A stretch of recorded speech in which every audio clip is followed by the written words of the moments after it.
Bilbao, uma personagem super interessante por se alguém quer trabalhar no futuro.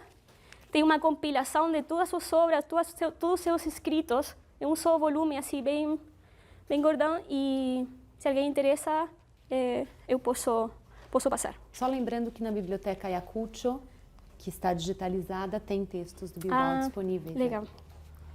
Bom,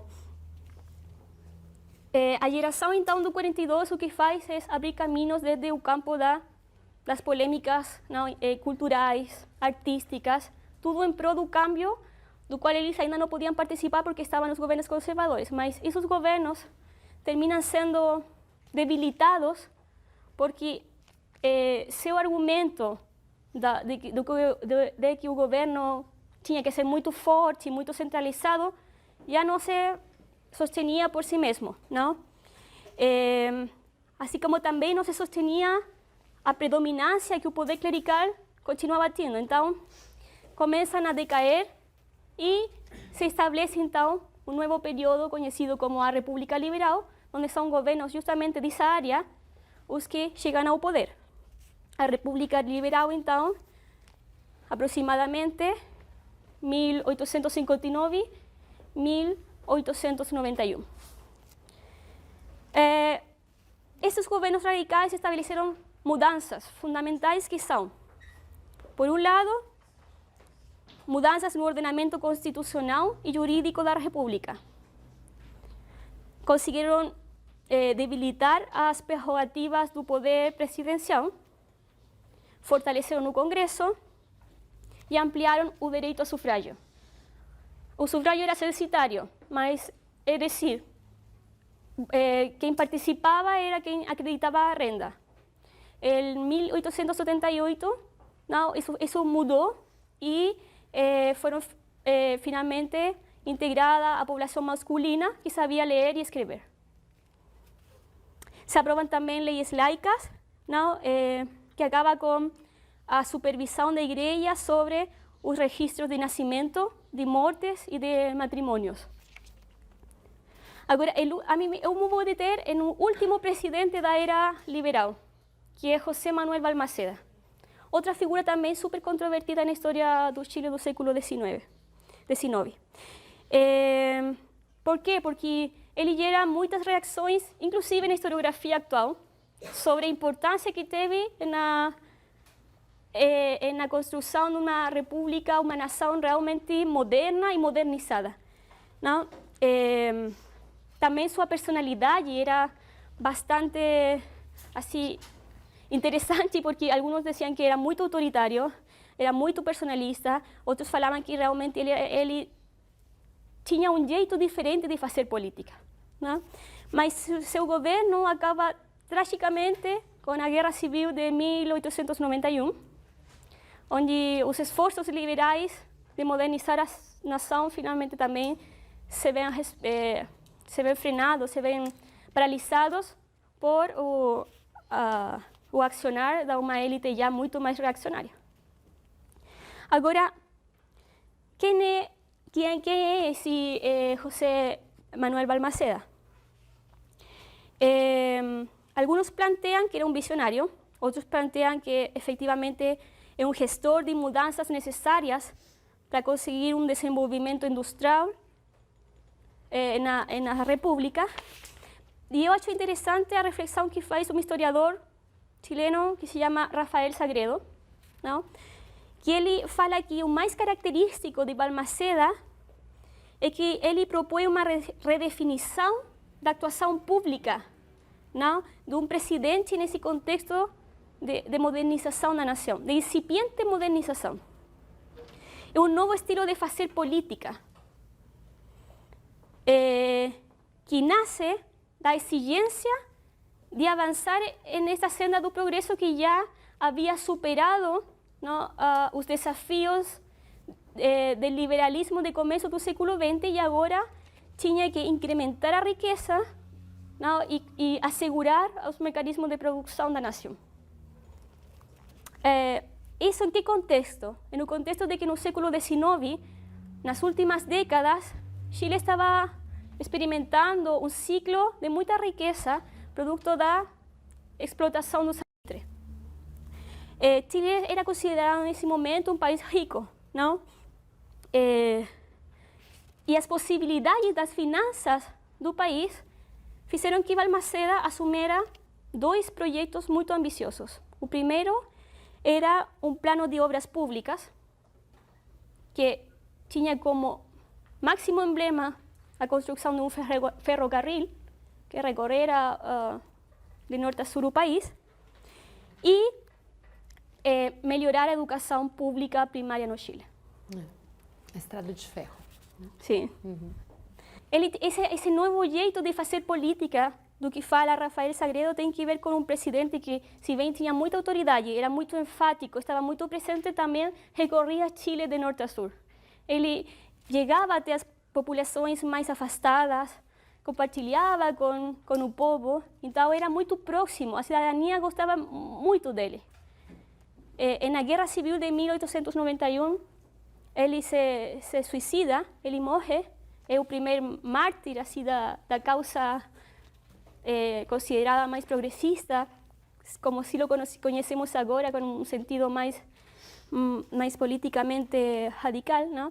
E ele se transforma em uma figura do imaginário popular. Todo mundo fala, nossa, ele morreu, e morreu por quê? Porque ele queria construir uma nação melhor. Agora, isso a gente poderia falar, bom, que tem de ruim que ele quisera modernizar o país, construindo ferrocarril, modernizando a educação pública. O problema é que a oligarquia nacional estava também muito influída por os interesses ingleses que participavam da explotação do salitre.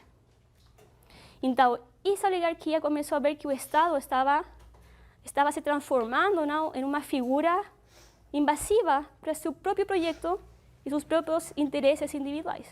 Frente a isso, a crise política se gatilla, se detona no ano 91, não, quando o Congresso não aprova a lei de presupuesto que tinha Balmaceda, não, e ele, de um jeito também bastante audaz, dá por aprovado um monto do ano anterior e se declara como única autoridade do país. Os blocos não, se extremam, é uma guerra civil que convoca a toda a sociedade. É muito sangrienta, muito terrível. Se fala que a única grande guerra civil que existiu no Chile, se bem tinham conflitos armados durante o resto do século, é essa guerra, precisamente, a que envolve o tecido social em sua totalidade. Agora, quem ganhou nessa guerra? A oligarquia mais conservadora novamente, não? Estabelecendo-se um novo tipo de regime político que é conhecido como a República Parlamentaria e que vai continuar no século XX, mas que aí eu não vou falar porque isso é para outro curso, mas as represárias dessa élite contra todos os partidários de Balmaceda e todos quem defendiam um processo de modernização nacionalista foram muito fortes. Saqueos, não? Ameaças de fuzilamento, encarcelamento, exílio. Foi um momento muito triste para a história do Chile. Agora, eu falava aqui uma figura controvertida, porque alguns falam que é simplesmente um autoritário, não, um tirano, outros falam não, que é quem queria efetivamente modernizar a nação desde princípios nacionalistas, confrontando o imperialismo inglês.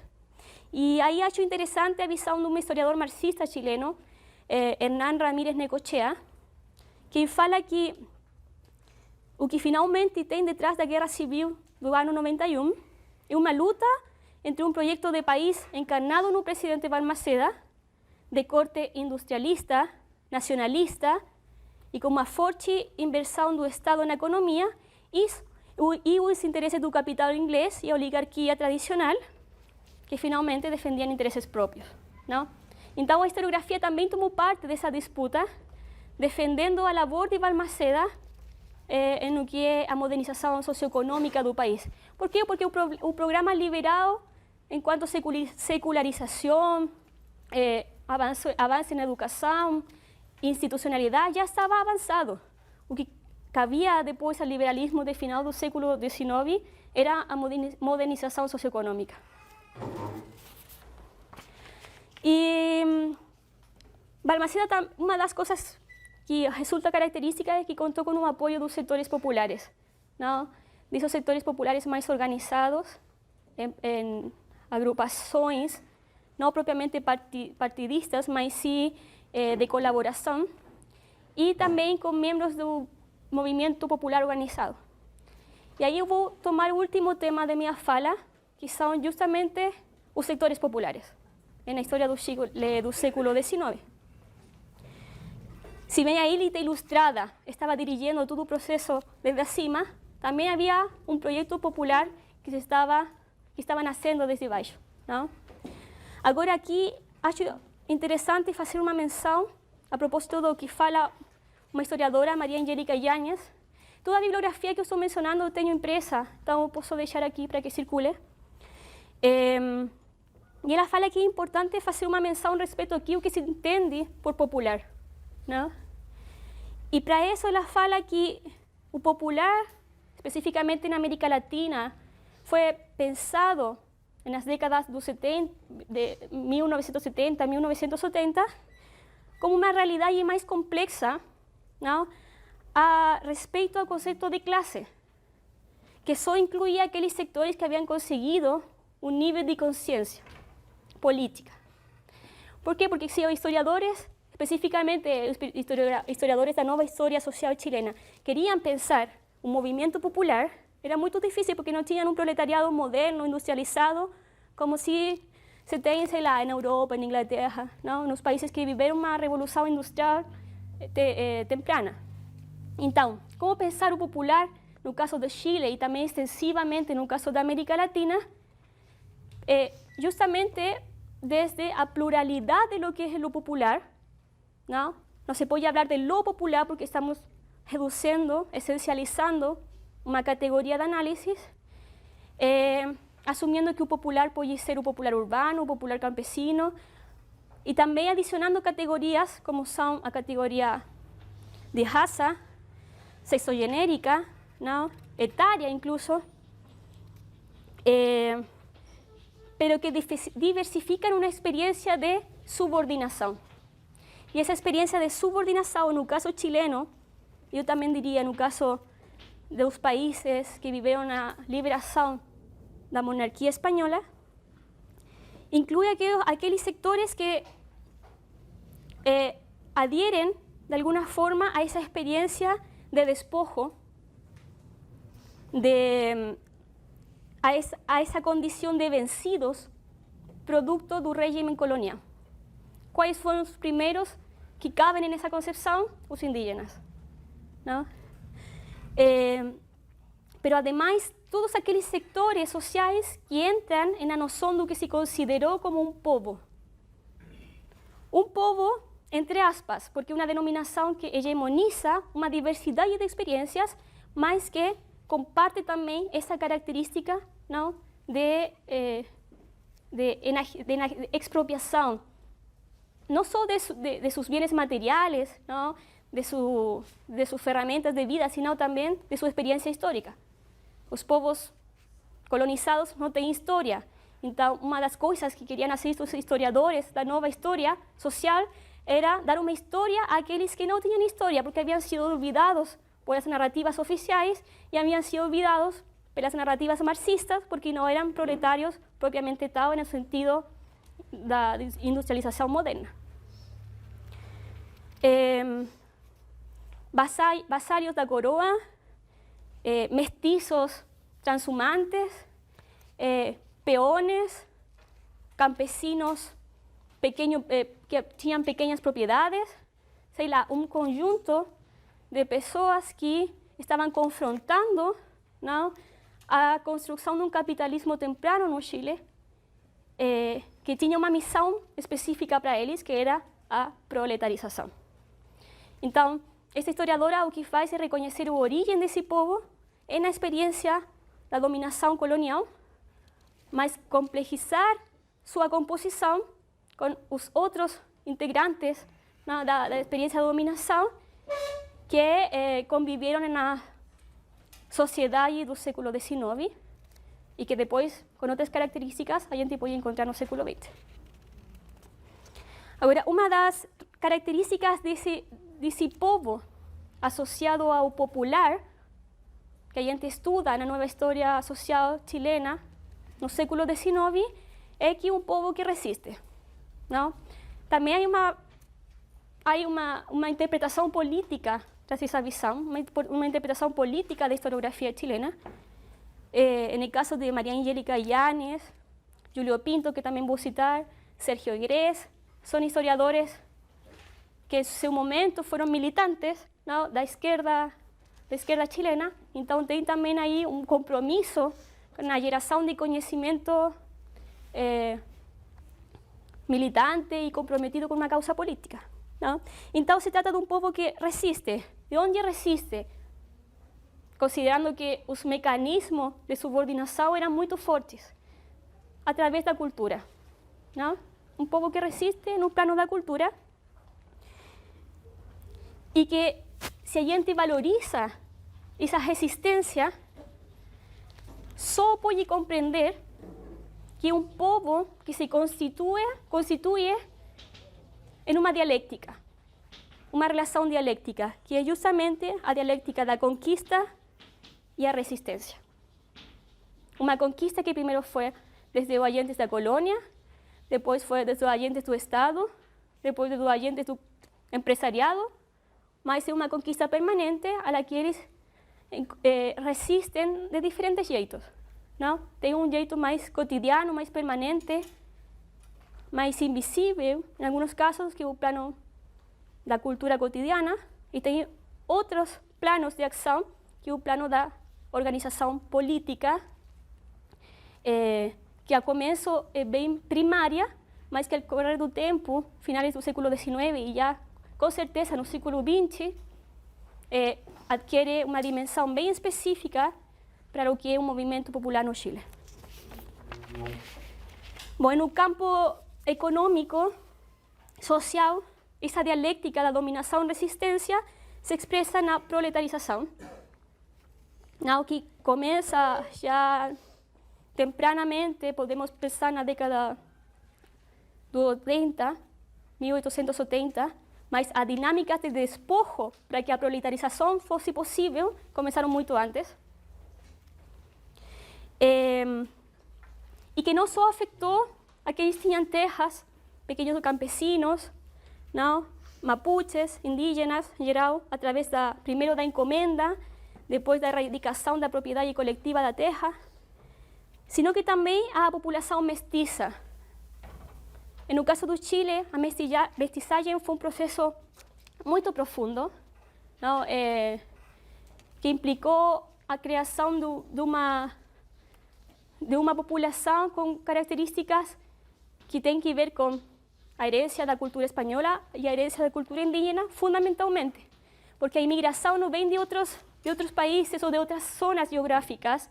Se bem tivemos na zona norte imigração oriental, especificamente chineses, japoneses, foi muito menor em comparação, por exemplo, ao que aconteceu no caso de Brasil ou Argentina. Não?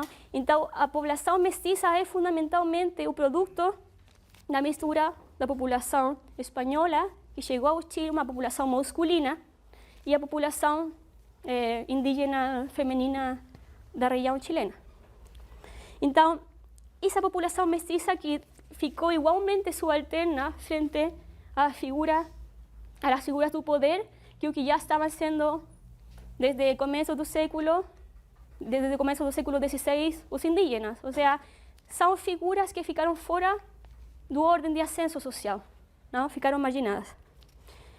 A característica dessa população mestiça pobre, que integra esta noção do popular, que a nova história chilena ha estudado para este século XIX, é que é uma massa flutuante, não? Que nessa dialéctica da resistência, demoró bastante o tardó bastante en ver su fuerza de trabajo. Finalmente participou da lógica forçada do capitalismo, mas foi difícil. Se vocês estudam os periódicos do século XIX chileno, uma das principais demandas dos industriais, do empresariado, era que a população urbana era quase impossível de domesticar. O sea, não conseguiam chegar cedo ao trabalho, recebiam seu salário e iam embora, trabalhavam por períodos cortos. O sea, o proceso de asalariamiento fue bastante difícil para establecer como una lógica sistémica.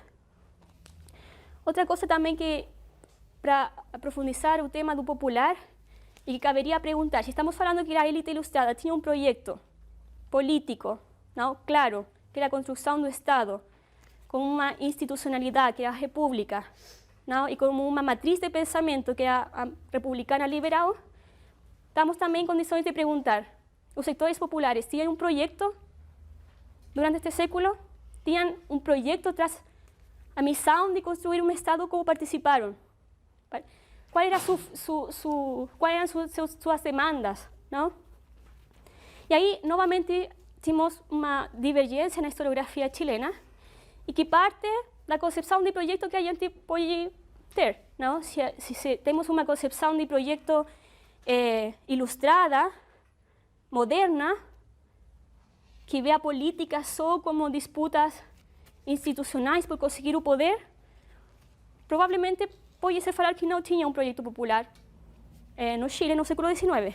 Mas a história social no Chile plantea que esse projeto efectivamente sí existió y se ve como una expresión de la crítica, que estos sectores establecieron ao poder, ¿no? Y que esteve siempre acompañada de un movimiento dirigido a producir un cambio en distinto orden de cosas. A veces un cambio en cuestiones cotidianas que afectaban sus condiciones de vida y en otros momentos cambios que apelaban directamente al poder personalizado, orgánico, pero que apelaban al poder en sus distintas expresiones. Ahora, este proyecto popular, según ha establecido la nueva historia social chilena, es un proyecto que sintetiza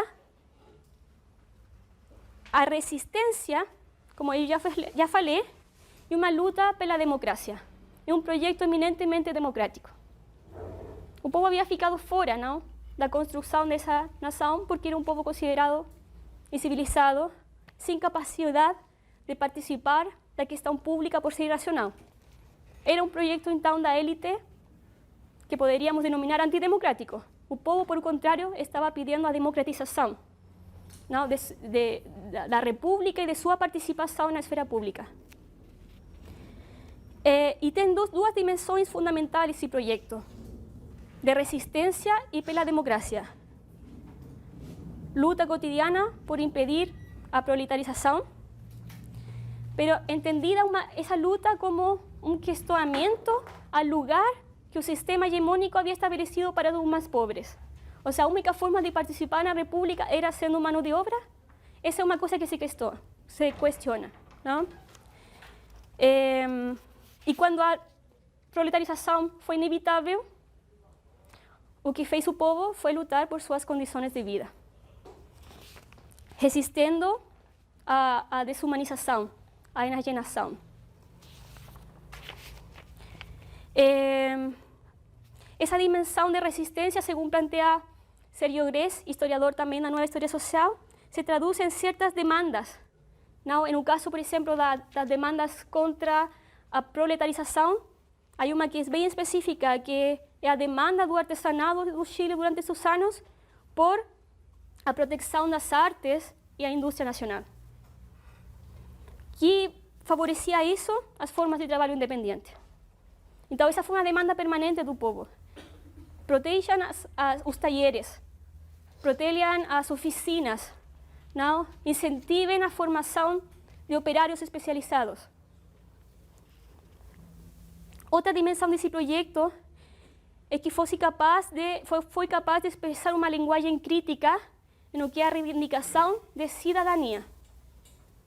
em la dimensão de conseguir que fosse mais democrático, sua participação, não, do povo em la república que se había construido. Y, por ejemplo, una demanda clave en ese sentido, los sectores populares, fue que se abolición la participación en la Guardia Nacional.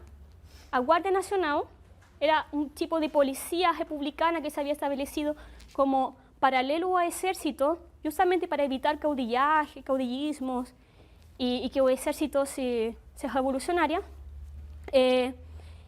Mas los más pobres tenían que participar bajo una modalidad de voluntariado por un longo período de su vida, recibiendo casi nada, por lo mismo ficaban muy obstaculizados con la posibilidad de trabajar, ¿no? Y su economía también viraba nada. Entonces, los más pobres tenían que participar de esa Guardia Nacional, ¿no? Tenían que ser policías de la ciudad y esas fueron las reivindicaciones que ellos más exigieron.